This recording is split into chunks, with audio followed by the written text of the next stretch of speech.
Are we live? Almost. Now we're live. Hello, friends, Romans, country people of the Betaverse. How you doing? How are you doing out there? Apologies for the tardiness, and we will endeavor never to have that happen again. You are watching news from the beta world, a narrative, a grand narrative of democratization, decentralization, and federalization in the interest of embodying an organizational renaissance. Something in addition to that, which we'll talk about the languaging of here soon. I'm Ryan. That's Niels on the right-hand side of the screen. Hello, Niels. Hello, Ryan. And the title of today's episode, A Genealogy of Beta. And the genealogy brings a couple of different things to mind. One very personal and now in the moment, and another kind of philosophical. And yeah, going to the source of beta thinking. I'm all about going to the source. So how are you, and why was this topic important to you? I thought of this topic. Thanks for asking, by the way. I was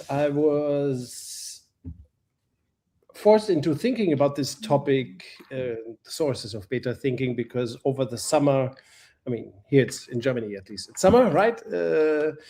Over the summer, I have been working on a book, a 100-year-old book that I'm going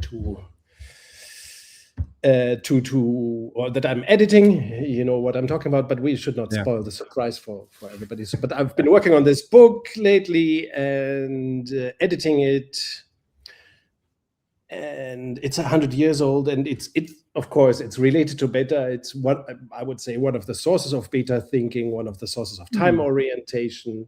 So yeah, and it got me into thinking about all the author's environment and context, and the people he met. Marie Curie, for example, he met different American presidents and many other people related to the stuff. Not so much related to Frederick Winslow Taylor, by the way, but a person from that era.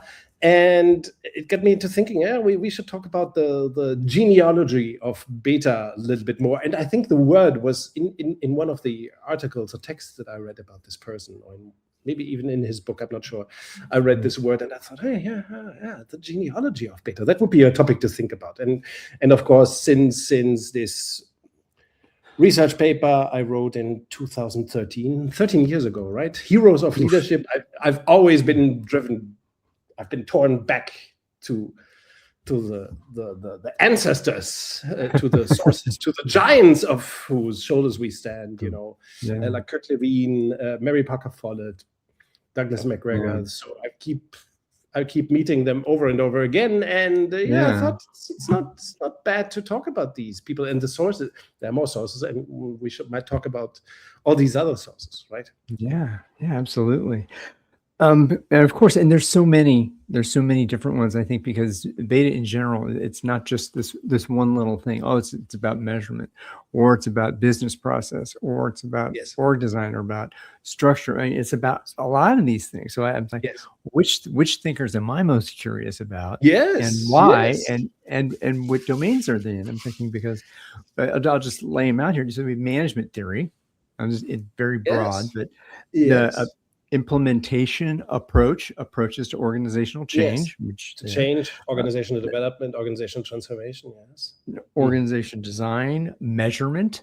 And what does measurement mean? Whether, performance measurement, performance systems, which is something that, it is a big part of organizational, health and being, but it's not always, integrated as it is in the beta world and the thinking.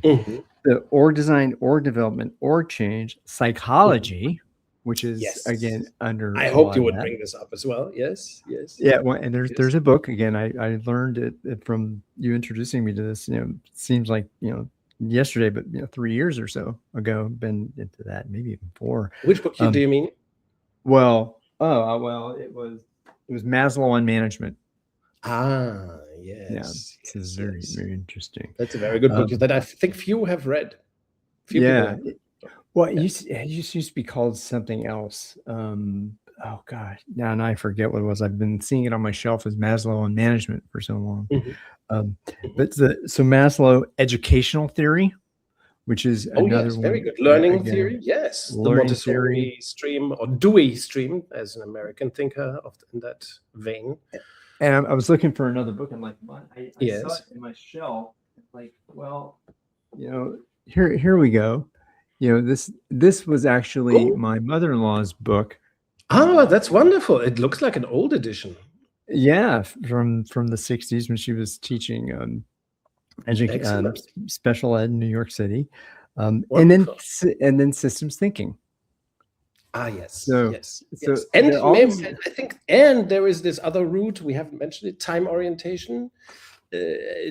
Of course, I have been writing a paper on, I started writing 2 months or 3 months ago, I started writing this new research paper, it's still not published, about heroes of time-oriented organizing. And that also got me into, again, another different route of thinking and figuring out different heroes, let's say.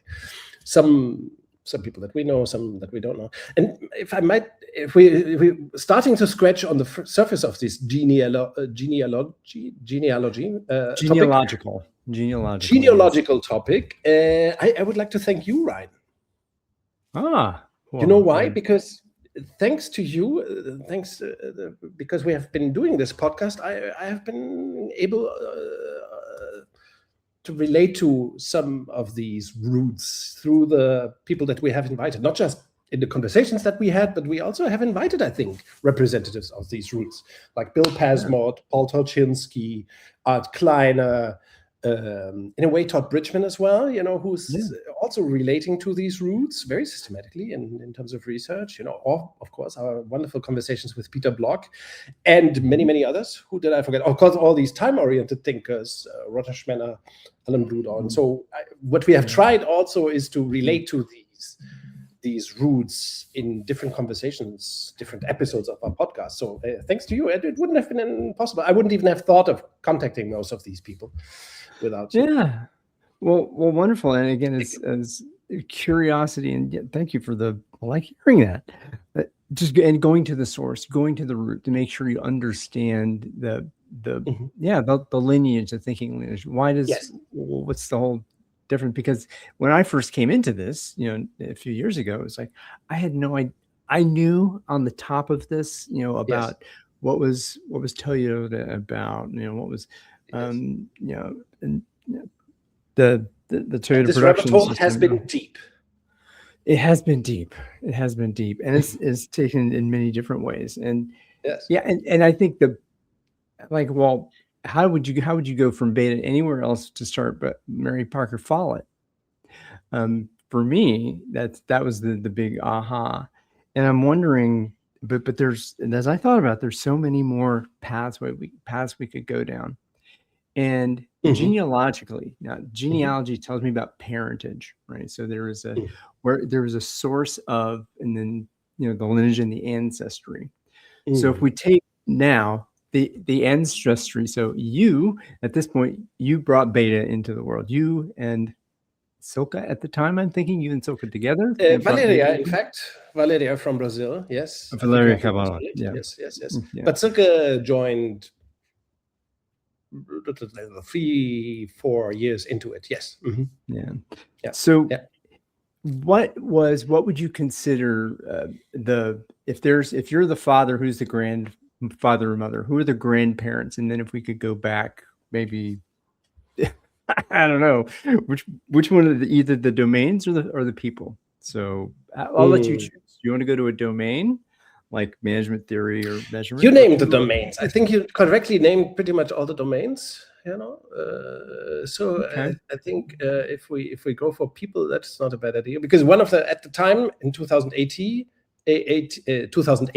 when we founded the Beta Codex Network, I thought that we could go back to McGregor and that was it. But then, not sure when, I figured out that Kurt Lewin was more likely to be one of the sources, one of the grandfathers, and Follett came later, maybe in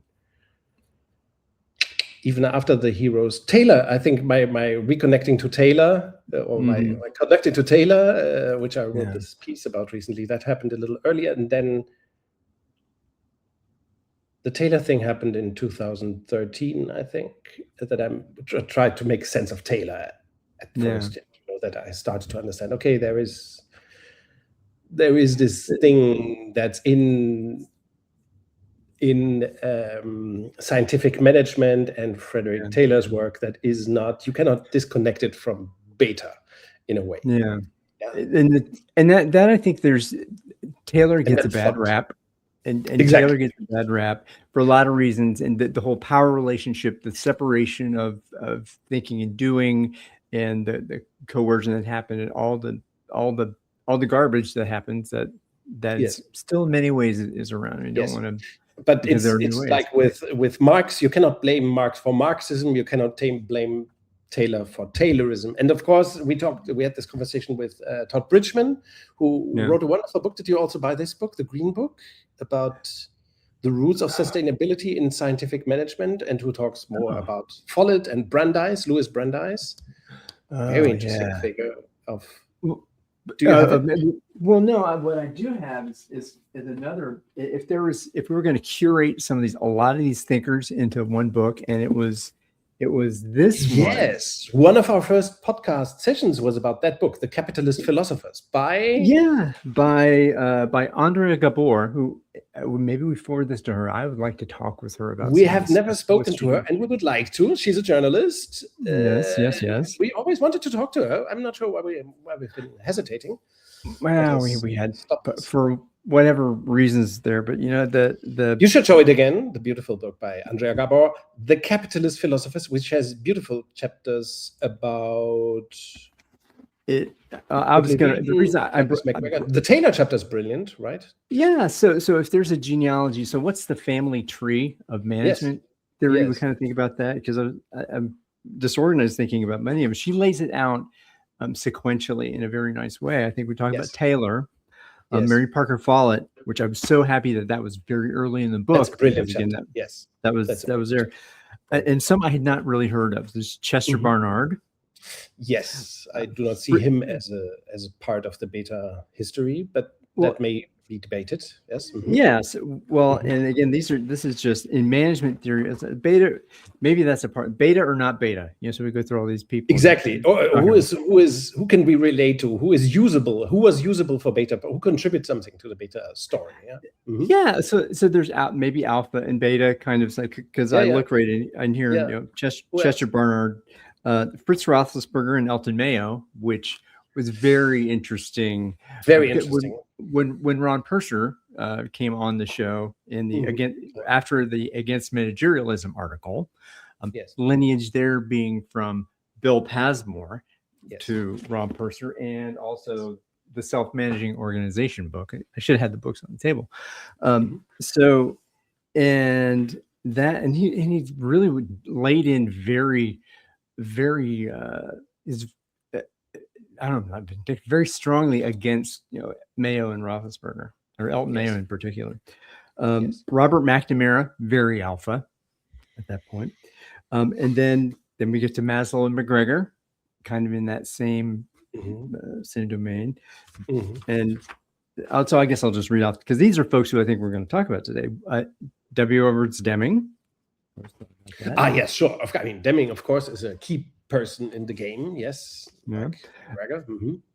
Herb Simon, that's an interesting one. Herbert Simon, that to me is not Herbert Simon. I have never warmed up to his work, but maybe that's me. And in 10 years, I will say, "Oh my God, I was so ignorant." It might be. Yeah. So, again, maybe they're like third cousins or something in the. Yes, exactly. The distant relatives. There might be distant relatives who our relationship is. And like you have the crazy uncle in the room, the crazy uncle. Yes. And I think that's the same way. There's good and bad.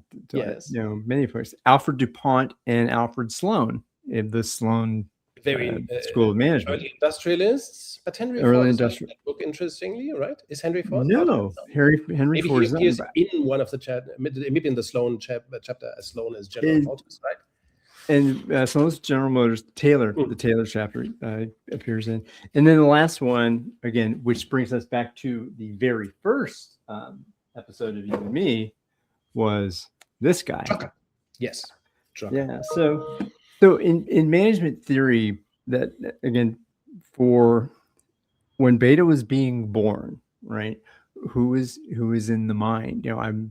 Who is in your mind? Like when you were thinking about this as the father, the source of this beautiful way of thinking.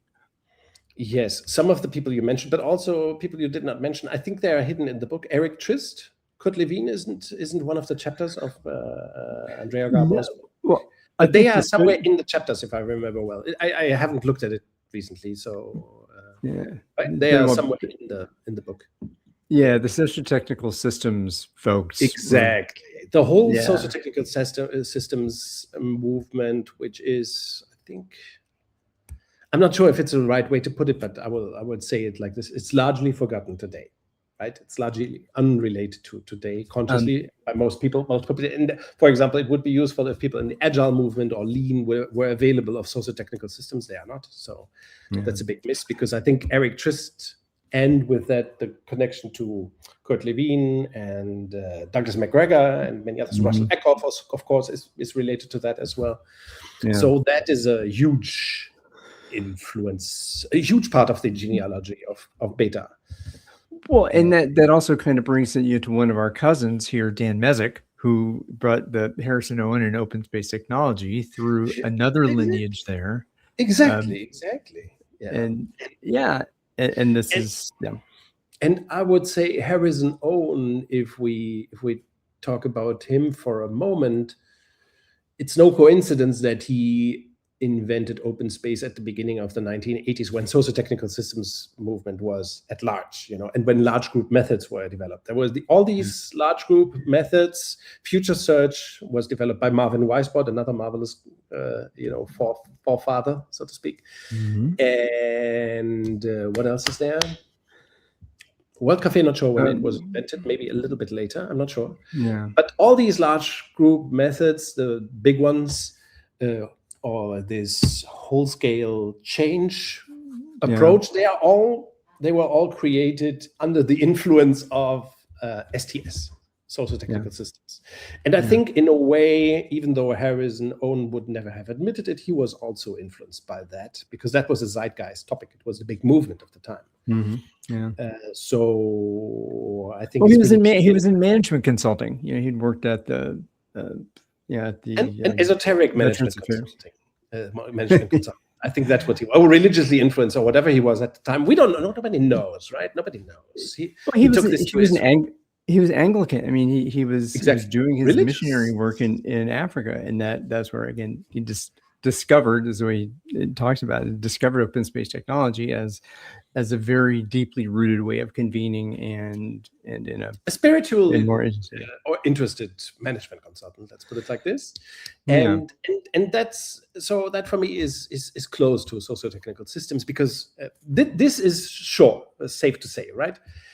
The socio-technical systems movement around the Tavistock Institute in England, and then it created this branch in America, and the so-called T group approach to gathering, that certainly is an influence to open space, right?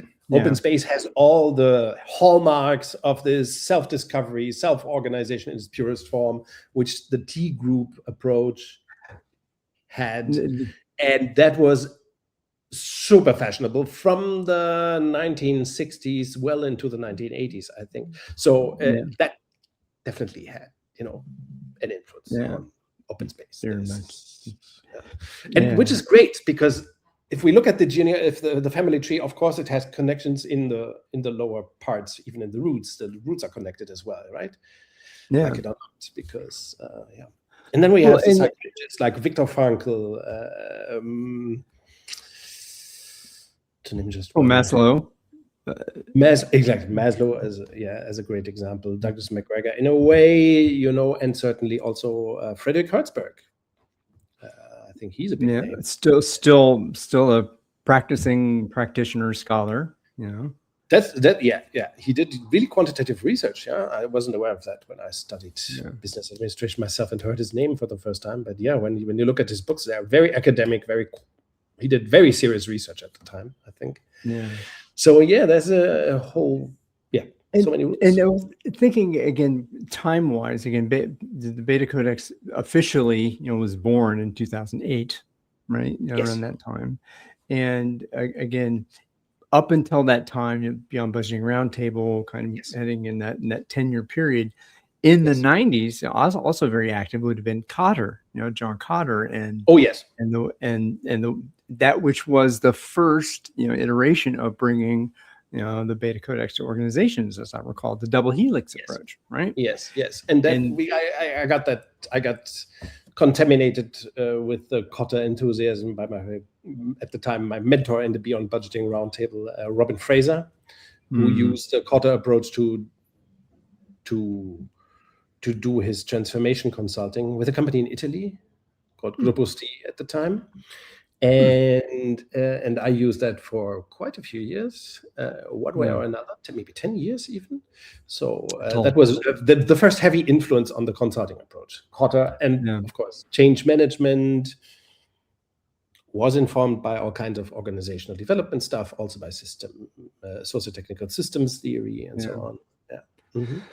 And also getting into the process domain.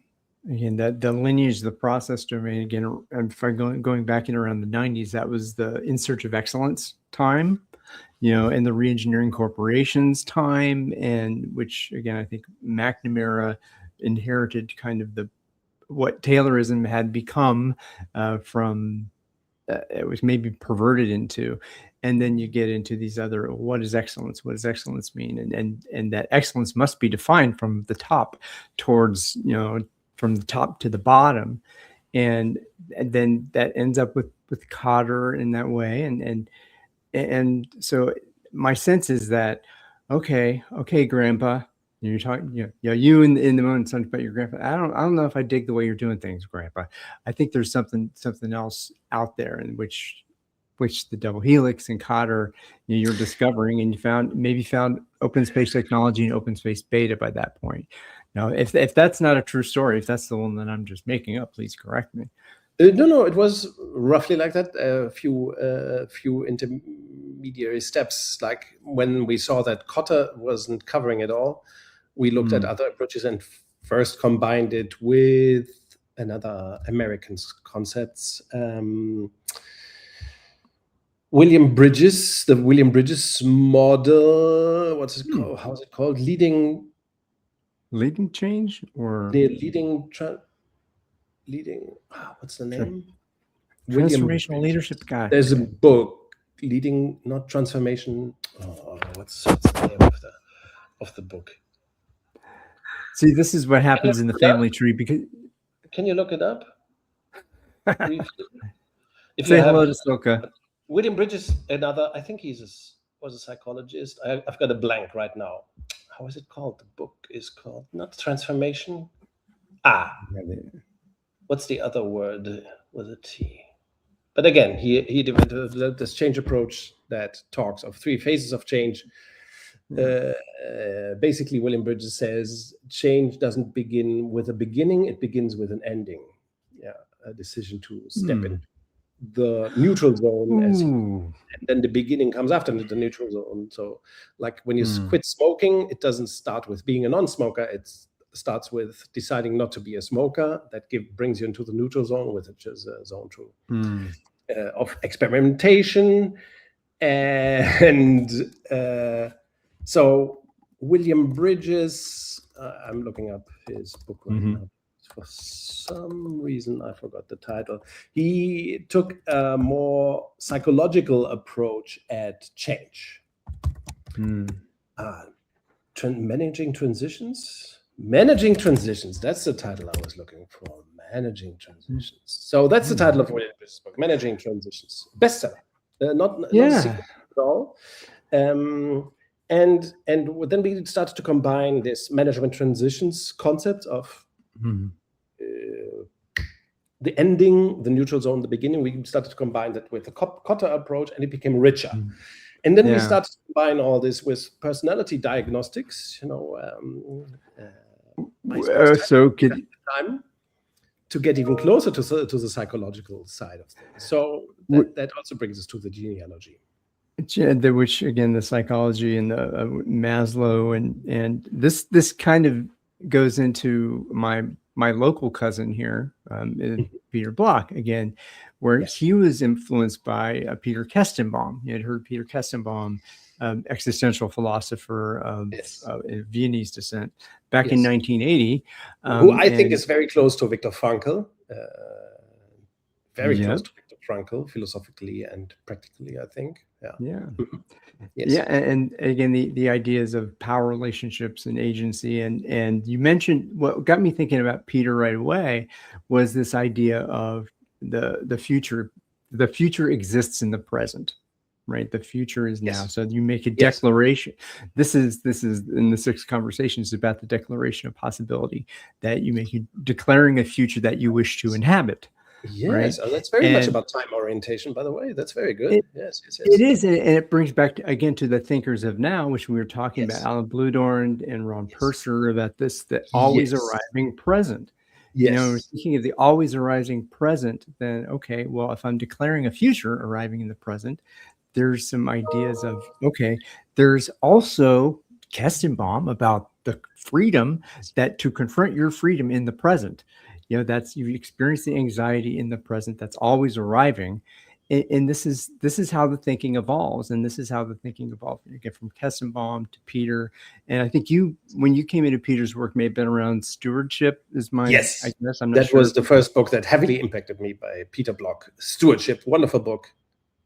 Brilliant book. And of course, from there, I read some other books. And I very much recommend them.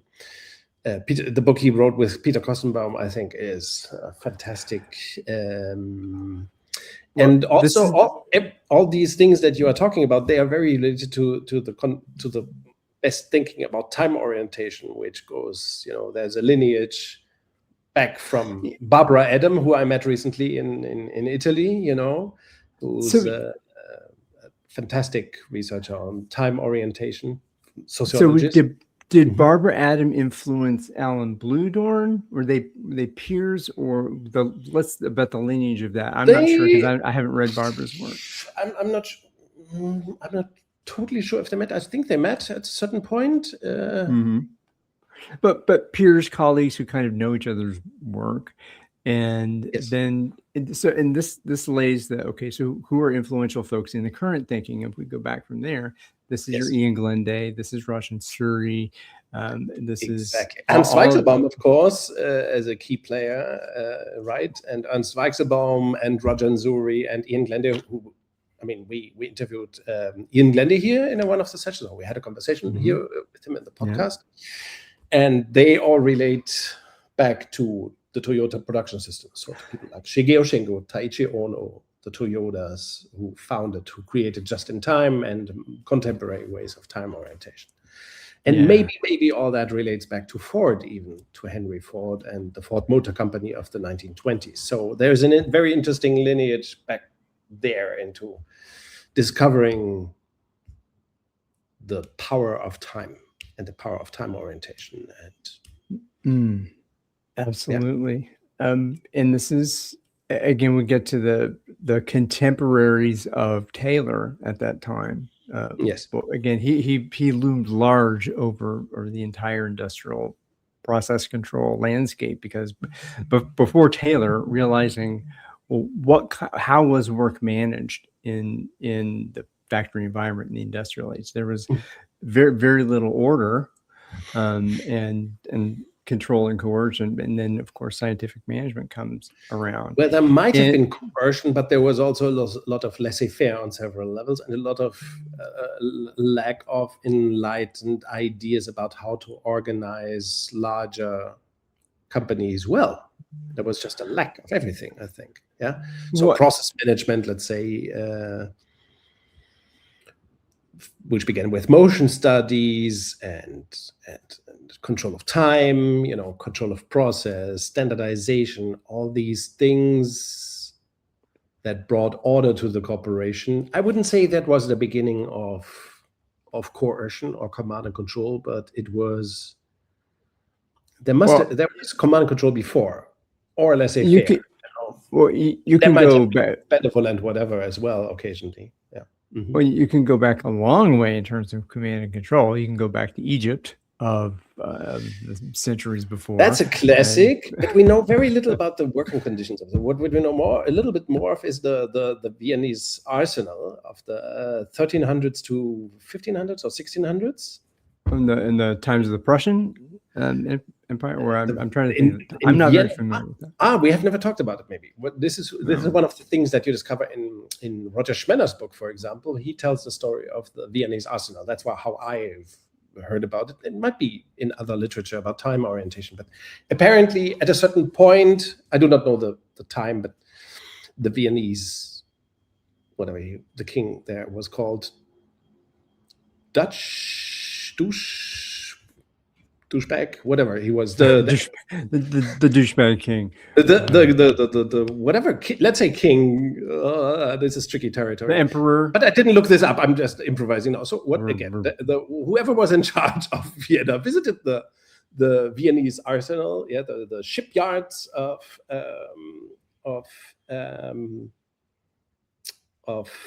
not Viennese. What am I talking about? We're talking about Venice, the Venetian arsenal. Okay. The Venetian arsenal. Sorry for that. Oh my God, this is terrible. I hope AI will not pick up on this. The Venetian arsenal I'm talking about. Okay. This is how non-native speakers of English mess up everything and say bullshit. So whoever was in charge of Venice, now we are there. Venice, which is now northern Italy, right? So they were able to build an entire ship, wood-built ship, in one day. There is documentation about that visit of the king or so to the arsenal, and they made a show of it, to how they were able to build an entire ship. Of course, that must have been in a way just in time, within a day. So back in Venice, hundreds of years ago, they had just in time, at least at that point of time, or at least for that day, they could do that, right? Which is very interesting. So the question is, what do we know about how that work was managed at that time? How is it identified? There's a lot of documents. I wrote an entire dissertation about how the Venetian arsenal was documented. I'm just mentioning that this for the freaks, we don't have to go back to the pyramids, and what we know about how the pyramids were built, organizationally, we do not know. There's not so much text about it, but the documentation of the Venetian arsenal, including how they recruited, how much staff they had, how they paid them, a lot of documentation survived. So that's a much it's a very interesting source, very interesting. We don't beta organizing, supposed beta organizing, in the 14th, 15th century. I'm not exactly sure about the century, so I'm guessing it was 14th century, I think. Yeah. At the height of the Venetian arsenal history. Yeah. We never spoke about it. No. Are you talking about the height? The height of the model, the maturity, let's say that Venetian arsenal existed for several centuries, maybe 5 centuries or so. So there were ups and downs and lots of crises. And ultimately, the style of ships that they could fabricate got obsolete, and the arsenal in Venice got into decay. But at the height of their development, at the best point of their development, apparently they were able to work in a just-in-time way. That's possible to derive from the documentation that we have about how many ships they produced with how many people, and under the prevailing conditions, or so, how many ships they could deliver per month or per year. So the first expression of the Toyota production system probably was there in Venice. So there's the process piece of that, and we talked about again Taylor Exactly. coming around. And again, as far as Egypt and the slaves, there is one rather important book that is out there. I think it is called the Torah, between going from Genesis to Exodus, and the Exodus from The Egypt Torah. into the Torah. Yeah, the first two Okay. books of the, let's say, the Old Testament. Yes. For those who, anyway, that aside, doesn't say much. There's not much academic scholarship about the work processes of the building of the pyramids in Egypt. So, but that Yes. does bring me to, okay, so if we're talking about the lineage, so that's 7 times great grandparents of Beta, right, back in the 1500s. Then we're talking about the rise of mercantilism into the 15th, 16th, and 17th centuries, and then Enlightenment liberalism, and then, I mean, we're going through all the political movements at the same time. So as structures, civilizational structures and social structures were forming, managerial structures were changing. And as far back as I go from an awareness perspective, from the esoteric of biblical and, again, sociological forms and political forms, would be like to Max Weber in terms of bureaucratic and definition of structures within an organization. And I'm trying to think, I don't know the timing of Max Weber, but I believe, was that around Taylor's time? Yes, I'm Max not Weber. sure. I never remember when Max Weber was born, but he certainly died in 1919 at the end of the Spanish flu. How do you call it? The epidemic. The epidemic. Yes. So towards the end, he got it, and he died of it in I think 1919, at the end of World War I as well. So he must have been born 1840s, 1850s. I never know. We would have to look it up. But it's brilliant that you're citing. I think sociologically, Max Weber certainly is a root of Beta. And what's interesting is that when we ignorance economists like myself talk about Max Weber, we always talk about how he supposedly glorified bureaucracy, which is not quite right? What I learned over the last few years is how bad translation into English led to the emergence of that myth that Max Weber's work was focused on that, which is what was. Well, and huge body of work, foundational to sociology. He wrote a lot, and he also made remarks about bureaucracy and, let's say, appreciating it, or the value of bureaucracy. But it's a little bit overblown in our. Well, I'm looking here in order for there to be a beta, there's an alpha. And so there's what are the distinctions between beta and alpha? At one point, when you make the distinction of beta, you're drawing that. Well, before that distinction is made, there's kind of, just management is management. Exactly. And I'm looking at, so thank you, whatever, DuckDuckGo or Google, for telling me in a snippet about Max Weber. Max Weber defined bureaucracy as a system of administration conducted by trained professionals according to fixed rules, emphasizing the efficiency and rational organization in large institutions. Okay, that's from non-structure to structure. And then he believed that while bureaucracy is necessary for maintaining order, it can also threaten individual freedom if left unchecked. Okay. Now, let's not assume that all that is correct that we find on Google just like that. But let's assume for a moment that is true. I can imagine it's close to the truth. That's just directionally right. It's directionally right. It makes sense. And I think it comes closer than much of what we see in textbooks about Max Weber's work. Which that's what I learned about Max Weber at my. During my studies, that he glorified bureaucratization, but it's not like that. I think it translated into contemporary terms that we use, distinguishing between the blue and the red, the complicated and the complex.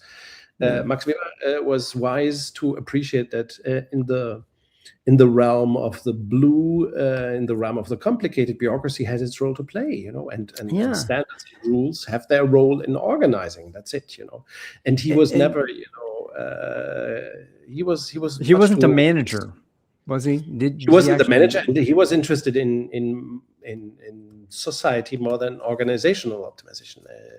So, yeah. Yeah. But he saw the role of bureaucracy in governance, and that's fine, I think, to appreciate what it can be and what the dangers are, right?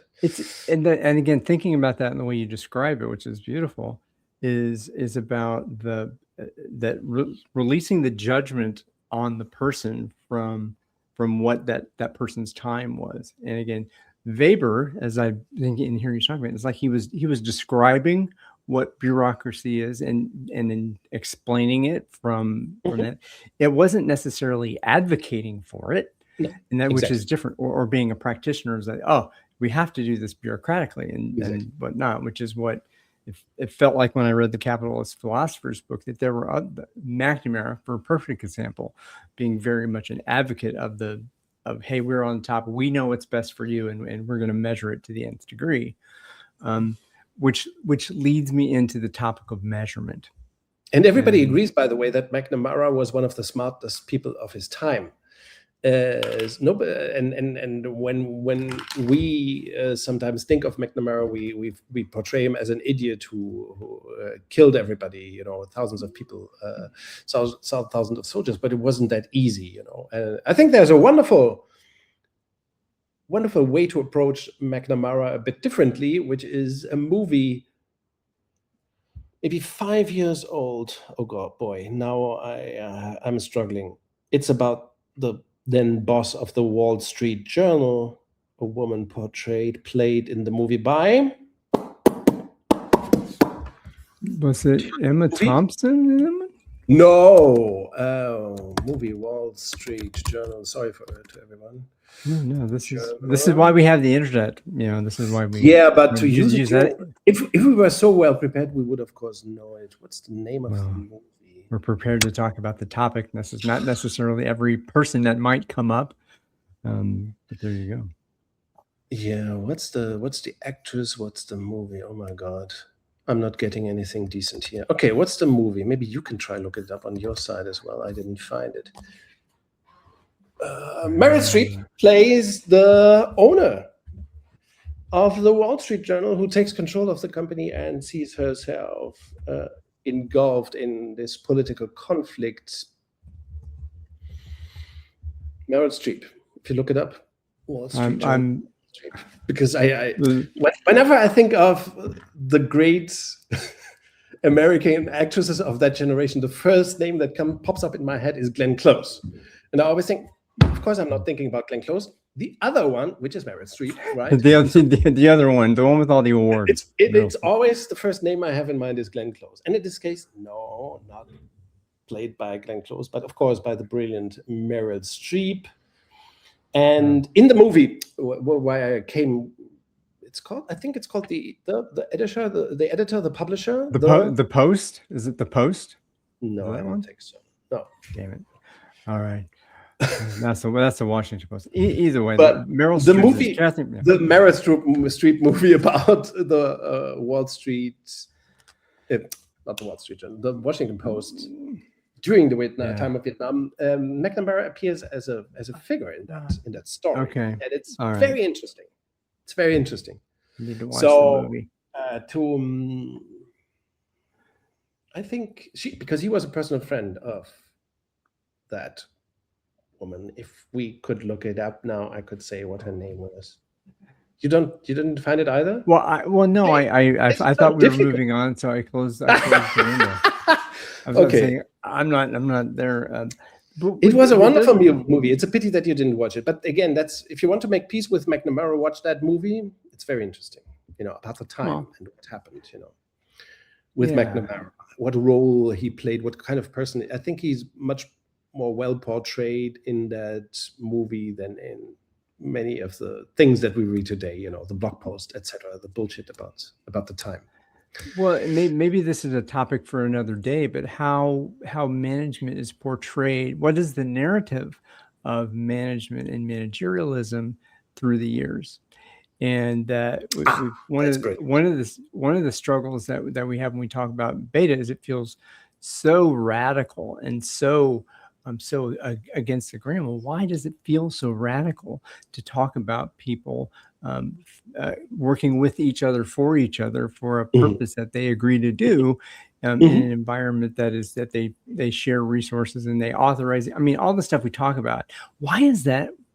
Does that appear so odd and so radical? And I think it's because a lot of the ways about, like, well, McNamara, again, not even though I haven't seen the movie, McNamara portrayed that way. And Taylor, I mentioned, you see a biography of Taylor and certainly biographies of Henry Ford. There is good and evil in that man, which would love to know more, about that as we go forward. But yeah, maybe let's put a pin in that particular topic but we are telling stories about the family. Who's in the Beta family? Who is in the direct lineage of Beta? Who are the friends? And isn't it interesting? Of the family? We've been talking about the lineage for way more than half an hour, and we haven't talked much about the cases, which is interesting, right? We have talked about the scientists, the thinkers, the researchers, and so on, the theorists, academics, but not much about the practitioners. I've briefly mentioned Toyota and the Toyota family, but we didn't talk about any other case. And I think this is one thing that it's interesting, right? That why don't another case at all? And there's a whole lineage in the cases, of course. Yeah. Well, that was and that's the conceit of talking about the people and getting really into the people and what their thinking was. And now, what was their job at the time? What was Mary Parker Follett doing and where she was doing it? She was a political organizer. Well, where was she doing it? Well, one of the places she was doing that was here in Cincinnati at that time, which is very interesting, I thought. But again, it was the political forms. If we talk about the Beta cases, the DM Drog remarked, Statoil would have been one of the beyond budgeting cases. Yeah, I wouldn't say that. Buurtzorg, Toyota, fantastic case. Toyota, but the first Beta case we stumbled upon was Handelsbanken, the Swedish bank, right? And then we figured out Aldi from Germany, DM Drogeriemarkt from Germany, Semco in Brazil. In America, companies like Davita, Whole Foods at the time, not anymore, I think. Southwest at the time. Southwest Airlines, I think it still is a Beta case. I cannot. Yeah. I haven't researched it recently, but I think Southwest Airlines is still an excellent Beta case. Well, they had definitely gotten some bad press lately, which leads us to the narrative question, maybe in a future episode. And that's one of the problems of trying to use cases as. I think that's interesting, right? When you just said there were Frederick Taylor and Henry Ford, and they combined the good and the bad, evil. You called them evil, even. I say good and evil. I think they evil. I wouldn't say, but they were light, the bright side and the dark side in each personality. Or they had weaknesses, They had flaws, character flaws, even, But they also did fabulous stuff. So they were both inventors, creators, theorists in their ways, And they combined that with darkness. Bad ideas, conspiracy theory in Henry Ford's case, and so on. Well, but the same. What I meant is, when we talk about these people, we have to distinguish between their best and their worst, and people combine that. But cases, they're also something ephemeral, right? A case can be excellent. For example, Google was an excellent case until 2000 and 11 or so. And then it hasn't been a Beta case since then. The same has happened to other companies. Some have maintained Beta for many decades. Well, I'll go again in another place about narrative, and this is someone we may agree a lot about, maybe disagree about, is Tesla and Elon Musk. Is very much it was very much thought of. And again, I am not advocating to be a follower of Elon Musk or anything like that, but you must admit that he does have a certain intellectual capability, and that how is that related to our topic? Well, but this is about judging the person versus judging the Yes, performance. I'd say and the there's nothing beta in Tesla, I would say. well, Nothing. there's if you know certain pieces about the organization and how products are designed and how people work with one another and how there's a lack of judgment among the peers who do the work, as I understand it from people who have been inside that organization doing the work of Agile, it's not as cut and dried. The point is that environment is not as cut and dried as we might think it is. Okay. Yeah. There's good and bad in Tesla, but yeah, it's not beta. It's just not a beta organization. I think it. Well, there might be pockets of beta. We can agree on that, right? They're likely to be pockets of beta, pockets of high performance as well at Tesla, certainly. Then we get to the issue of performance, which we haven't talked about a lot. That fixed targets and planning and this idea of the folks at the top knowing what's going to happen in the future because they've been bestowed and blessed with crystal balls about that, and stating what the future is without any knowledge other than just their feeling about it. But I would imagine this is where, okay, when you were when Beta was pregnant, or when you were pregnant with Beta in its gestation, right? There was a noticing about how planning was maybe there's a dark side to planning that you discovered. And so when did you make that distinction, and what was in your mind the grandparent of relative targets? Oh my God. Okay. Conceptually, roots conceptually, theory, and practically, because in practice, in cases, the parent was certainly Handelsbanken, who had the system all figured out. And by the way, that the lineage goes. Handelsbanken figured this out at the 70s for themselves, right? And companies that got inspired by that case were Semco in the 80s and Burzog. When Burzog was founded, Josta Block told this story in Croatia. When I attended one of his keynotes, and he said, when they founded Burzog, they looked for a contemporary performance system without the management, not a performance management system, but a performance system, and they found it at Handelsbanken. He said it like this directly, straight out. So, and of course, Toyota has something similar. DM Dorimerkt has something similar. We do not know exactly if there are connections among all these cases. I think some of these concepts were bred out in parallel, like Aldi, DM Dorimerkt, Toyota, Handelsbanken, probably. They kind of evolved independently of each other. So those are cases. So some of the cases, let's say. Yeah. But conceptually, the critics of planning are plentiful, right? Who comes to mind? Henry Münzberg, doing that again for strategic planning.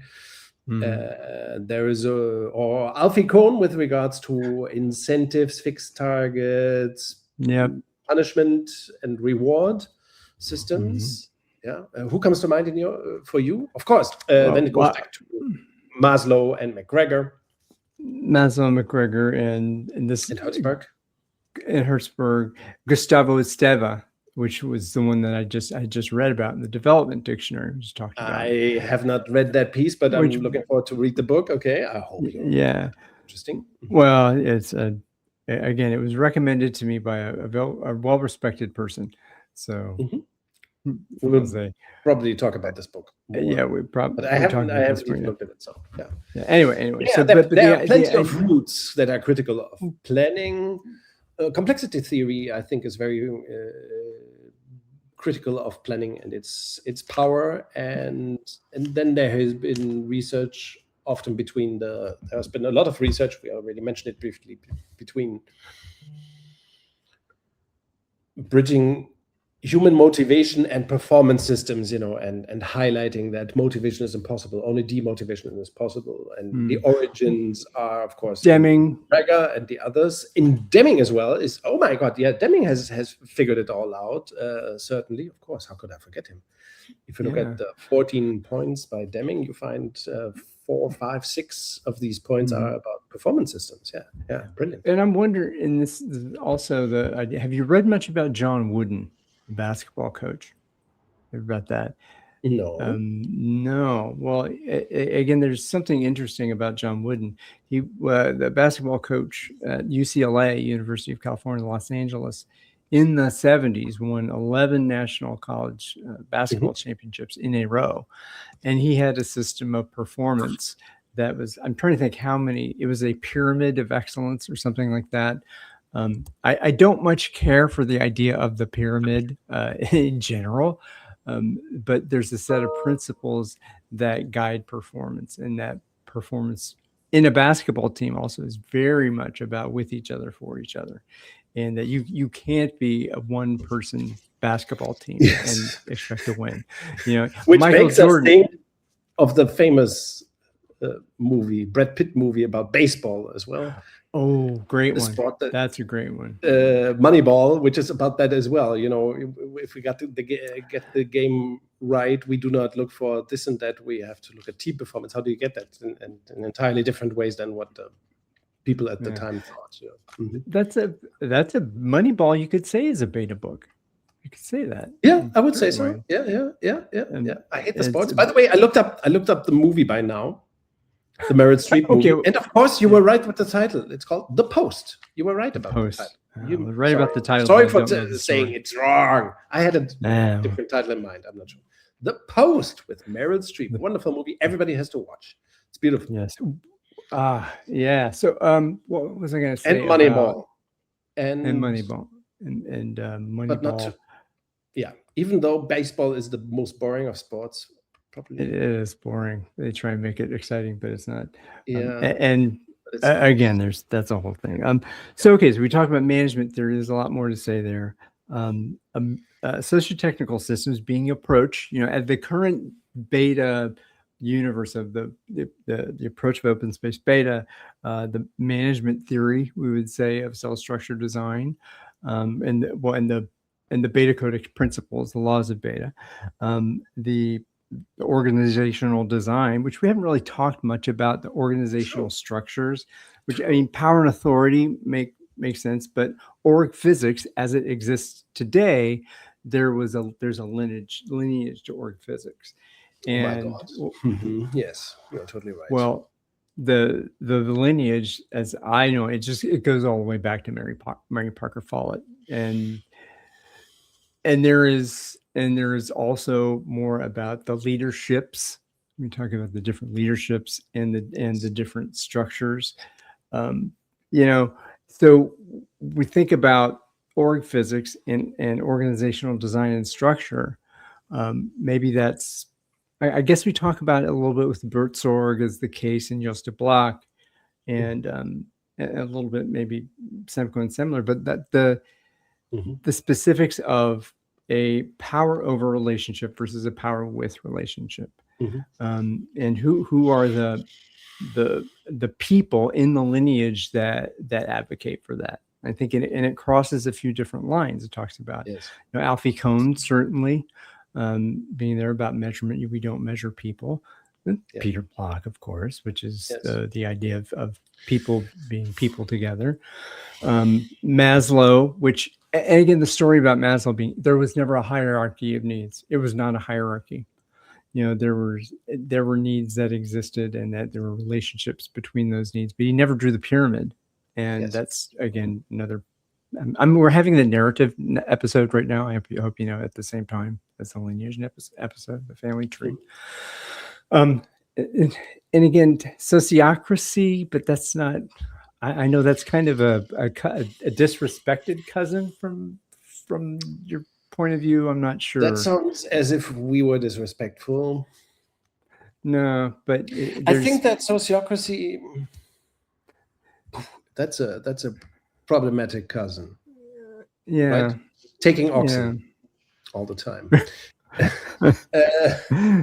Well, and again, we talk about practices that are non-coercive, and I think sociocracy. It's interesting when people talk about the roots of sociocracy. They talk about that Dutch guy. I always forget his name, and that's like talking of.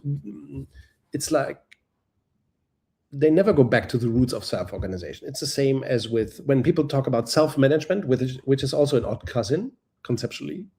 to beta, because I like to be specific about that. I think self-management has nothing to do with self-organization.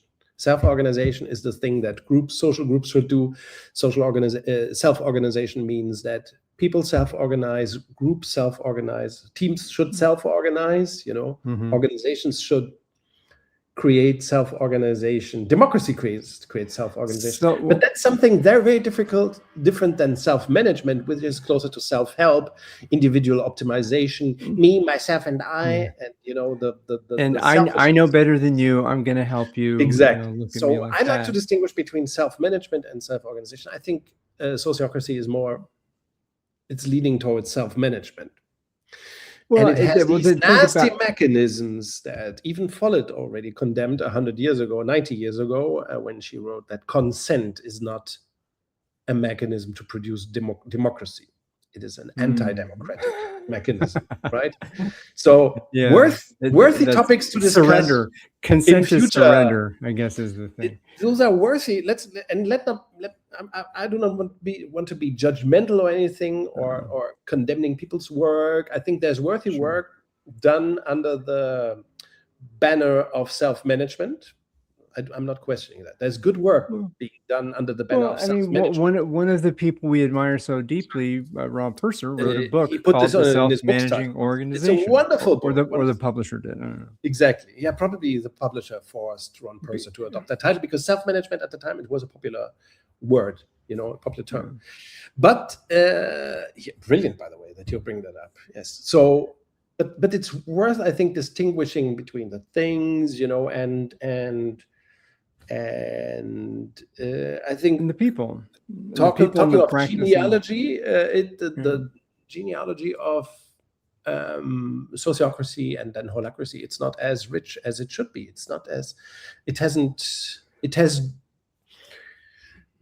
is this the kind of thing you would say it's a fart of an idea? I think you've said that before. It's a little bit fartish, yes. It's a little bit shallow and so on. But this sounds like oversimplifying. I think it's fair judgment. However, it needs to be discussed. The why needs to be more thoroughly discussed if people are up to it. But for the time being, I would say that it drank from some of the right sources, some of the wrong sources, and so it ends up being command and control reinforcing and perpetuating. Yeah, at least that's what I see. That's what people get. It's highly technocratic. Nobody really doubts that, right? It would seem that if that's the case, it's an evidence of a lack of understanding of human nature. And it's a lack and a total lack of understanding of decentralization. Those circles, etc. All this also something like stuff like consent. It's not about decentralization at all. It's about committees. That's to me, it's a more Stalinist idea than a democratic idea. Yeah. So lots of things to be discussed. The roots of decentralization, in my mind, I started to understand it better when I read Jan Wallender's book, only available from a Swedish editor. It's about the Handelsbanken model.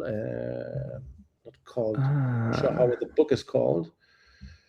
It's on the Beta Codex website in the books to read section. So Jan Wallander. Is it in English? Is there an English? It's in English. Yeah, that's an English edition. Yeah, it's a great book, and he explains decentralization very well. I think also Ricardo Semler in the 7-Day Weekend describes it very well. Other people like even Henry Ford, I think, describes decentralization very well. Follett talks about decentralization very smartly. So the roots of that are profound, and widespread. Of course, socio-technical systems theory brought it all together. The socio-technological systems movement combined it all and added to it, enriched it, and also with cases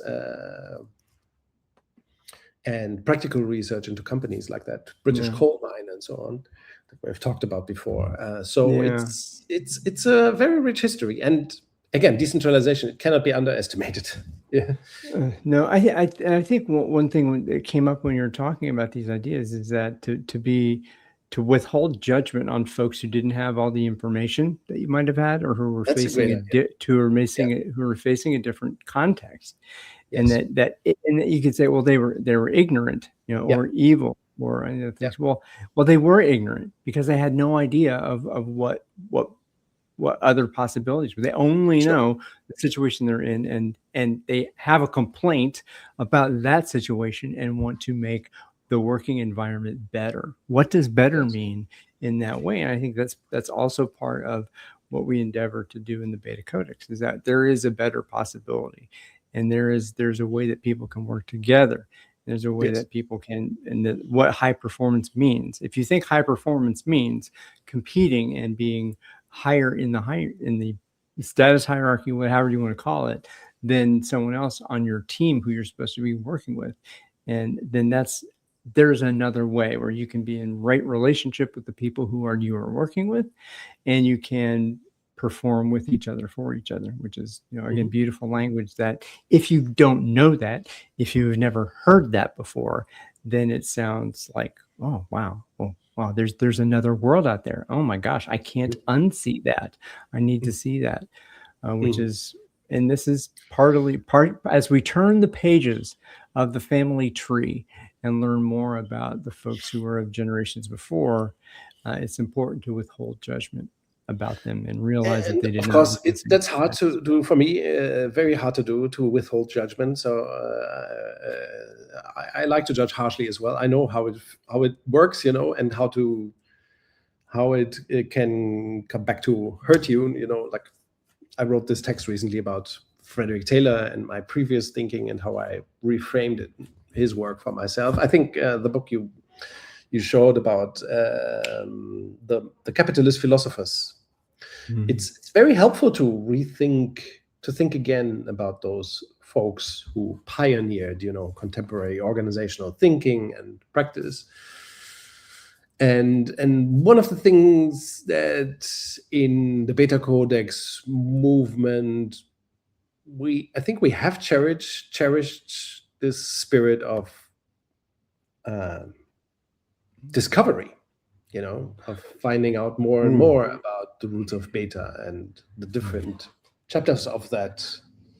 Well, genealogy, the different roots we are still uncovering it. Like time orientation, we are only just beginning to uncover what it means, and that certainly it has come to the forefront in Beta, something it wasn't at the forefront of Beta 5 years ago, because we only figured it out slowly, and now we are building more concepts on it. And time orientation provides another facet into Exactly. what the Beta Codex is all about. Exactly. And it's, again, it's a wonderful thing. Again, what came to mind about this spirit of discovery is about method and theory, and that it's important to be grounded in theory and to have an understanding of theory and where it applies and where it doesn't. And how do you prove or disprove, or how do you verify a theory? Very difficult to do in the social sciences, of course, Yes. understandably, but if you don't have a theory, you're just spouting wind.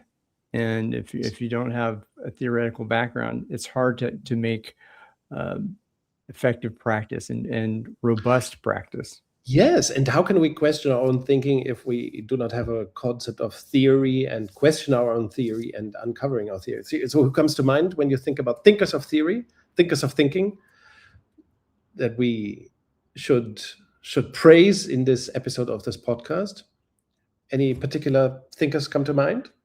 In the masterclass, Deming comes to Deming, mind. certainly, yes. That's maybe the biggest name. Drucker too, I think. Peter Drucker, I think, yeah. He was a contrarian all his life, yes. Also, when you mentioned this, I thought of Sumantra Ghoshal.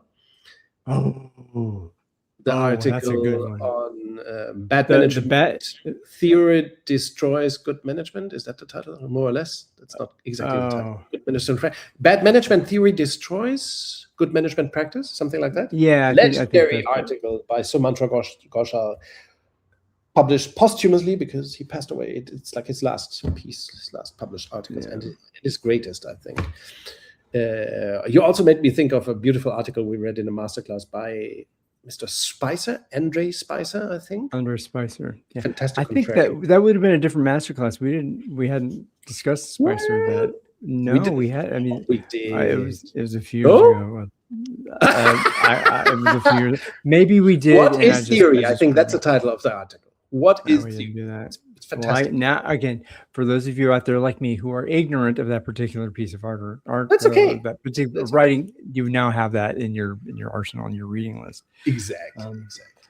Wow. What area? And again, looking at all the areas here, who might we have missed in terms of management theory, approach, org design, development? We didn't talk as much about educational theory a little bit. Alfie Kohn, Maria Montessori, learning theory.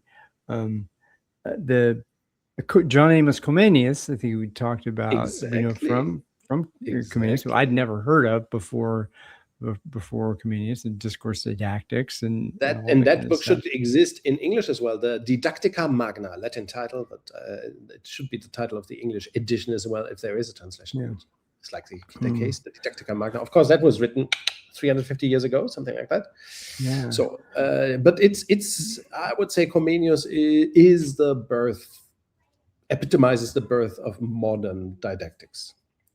What era was he? 12th, 13th century? Was that around that time, or was he a little more later? The times of Rembrandt, 15. Okay, 1600. 1600. Now you're testing my knowledge. Just the fact, man. My God. Let's look at Montessori, De La Salle, very early, but that De La Salle was kind of coercive. 15. Comenius, John Amos Comenius, born 1592, passed away 1670. So that's more the 17th century, right? That's the birth of modern didactics, probably pedagogy, learning method. And the followers, I think, some of the Paulo Freire in Brazil, Maria Montessori in Italy, John Dewey in America. He wasn't in Britain, right? Well, he was in America. No, he was in John Dewey. Yeah, Dewey's in America. And many other thinkers that I do not remember now. But of course, Alfie Kohn is a continuation of all that. And then we get also that we didn't really talk much about was consulting. And the reason why. Oh my God, very good. Thank you for mentioning that. Of course. Yes, consulting. Consulting, and then, certainly, Peter Block, Flawless Consulting, that's first. I never read the book properly. Did you read it? I've read it a while ago. I have been trying to practice it. A lot of it, again, it's very much about understanding and relationship-based consulting that we talk about. I never. It's the only Peter Block book I have never made sense of. So that should suffice. But of course, my guru in that arena is Alan Weiss. Yeah, Alan Weiss. But also David Maister. So I think. That wrote individual books. They are all on the Beta Codex Network webpage. We showcase a few more books, but David Maister and Alan Weiss are important. Also, the connection. How did I think of consulting? Because we're talking about learning, and Peter Senge comes into that in terms of, at least in the fifth discipline, organizational learning is something I would say is important. And again, there. Oh yes. The fifth, what is it called? The fifth discipline. Fifth discipline. Who we did have an interview with, the ghostwriter for Fifth Discipline, Art Kleiner, on our show here. So lots of we've had lots of family gatherings here on the show. Yes, I mean we could have a chat with Peter Senge at some point as well. I'm not sure why we never contacted him. Interesting. Well, where does he live? I have no idea. I think the northwest. We shall see who else we can. Who else? The family campfire. Who are going to have a family dinner with? But Peter Senge is certainly a hero, and the Fifth Discipline is a splendid book. Also, the follow-up book, the Fifth Discipline Workbook, which Art Kleiner co-wrote officially as a co-author. The field book. Yes, it's also very good, I think. So. Yeah, there's a lot of good stuff in that arena. Wow. Systems. I think we've talked about pretty much everybody, from systems thinking, educational theory, psychology to a certain extent, organizational development, org design, measurement. We kind of got there a little bit. socio-technical systems and implementation or organizational change approaches in management theory. So and then time orientation, which was not on my initial list, but yes, going back to Ono-san. Exactly, time orientation. It has its totally distinct story. It maybe starts with Mary Parker Follett. You will soon read the paper. Everybody will soon be able to read the paper, which we start with Mary Parker Follett as well. And it goes on into some of the heroes of scientific management. And then, we have to go into the Japanese pioneers, at Toyota, and so on and so forth. And I think one of the biggest figures is Ernst Weichselbaum, and we have talked about him in other episodes. And who you had a personal relationship with, which is very fortunate and wonderful, and wrote a recent book about him. What would Ernst Weichselbaum do? For those of you who haven't read the book, what would Ernst Weichselbaum do? That's a to-go book, the first book by Ernst Weichselbaum. In English. Yeah. Wow. So that's a whole story to discover. I'm not sure what we might have missed. Yeah, I'm trying to think of who have we ignored, tragically ignored in our session today. I think we've gone a few generations back in the family tree, I think. Yeah, and I think part of what we wanted to achieve in this session was a part of documenting our own ignorance with regards to recent American movies and and dates that we couldn't remember. Of course, the objectives was to mention the different sources of beta thinking and showing how many sciences, how many thinkers, how many practitioners, how many academics even have influenced and enriched what we today call the beta codex thinking, and that it's not about a single insight, a single thinker, a single origin, that we had to uncover that there were so many origins that it was sometimes painful, sometimes tough, and sometimes I in particular, I felt really dumb occasionally. I probably felt like that to you sometimes as well, even when we are doing our podcast conversations with those beautiful minds like Ron Purser, Alan Budorn, and so on, over and over again. I feel, oh my God, why did we miss all this? There are so many influences. Where was I when all this was happening? And it's a little bit like peeling an onion, right? So we peel and we peel and we keep peeling and we cry, in the middle of it. And there will be something left at the end. Yeah. It's like peeling an onion, but the onion gets bigger the more we peel it. I think that's a metaphor. A bigger and bigger onion. So it's an odd onion. Well, maybe instead of now we think of beta codex as a mirepoix, with onion, carrot, and celery together that we mix together with heat to make something beautiful and aromatic. Yes, very good. So that would be not a genealogy of beta. We're thinking the culinary science of beta. I would say the music of beta. I think is one that I definitely want to do. And so we have a genealogy. Why not an epistemology of beta? Some other ologies. We have philosophy. Anyway, so if someone out there in the world has an ology or some kind of suggestion for us, we are always open to it. Yes. And at the 78-minute mark, I feel like we're relatively complete at this moment. Yes. Thank you for having this conversation with me. I was keen on reflecting on the roots, the sources, and the genealogy of beta. So thank you. Yeah. Well, and thank you for listening. Thank you all thank you for the precious gift of your time and attention. And we'll say so long, auf Wiedersehen, goodbye, and end the stream on that. See you later, folks. Bye. Ending the stream now. See you later.